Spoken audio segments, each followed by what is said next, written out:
Well, I'm here this afternoon to talk about how you prepare a chart for a patient at the front desk. If you go to the file cabinet facing the desk to the right, on the left-hand side, you should see a packet that has 6 forms in it. The first form is the problem list, and it should go on the top. The second form is the adult prevention guideline, that should go next. Then there's the patient registration form. Then there is the notice of privacy practices.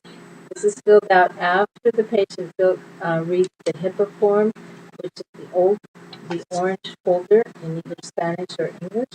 And be sure that the patient marks yes or no to the 3 questions in the middle of the page. The patient then needs to sign a consent, and you need to witness the consent and make sure that it's dated twice. The next form is the acknowledgement of receipt of privacy practices. The patient needs to sign it and date it. And finally, there's the authorization for release of information.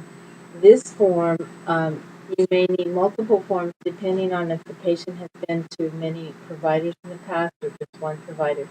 They need to sign their name and birth date at the top. You need to mark all health information. The patient signs it and dates it.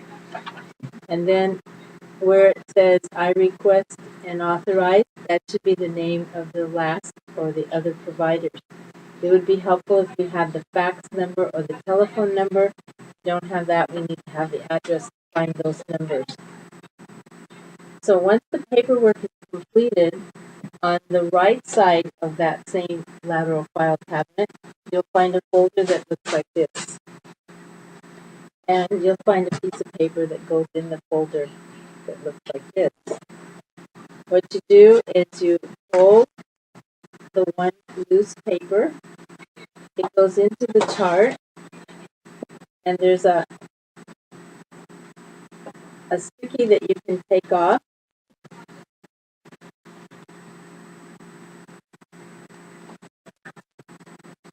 Fold this over and attach it to the chart so that we have several sections here.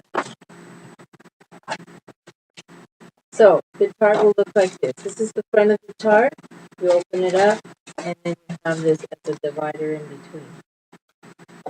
On the first section of the chart should go all the registration forms.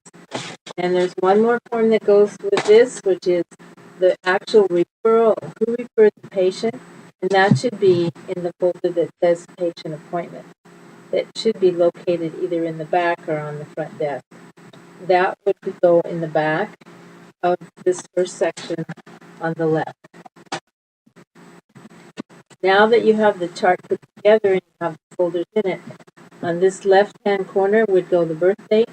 On the right-hand corner would be the ID number. On the top would be last name, first name. Over here on the right, you can add the last name. Now, you can avoid all of this writing on the front of the chart if you have made the stickers.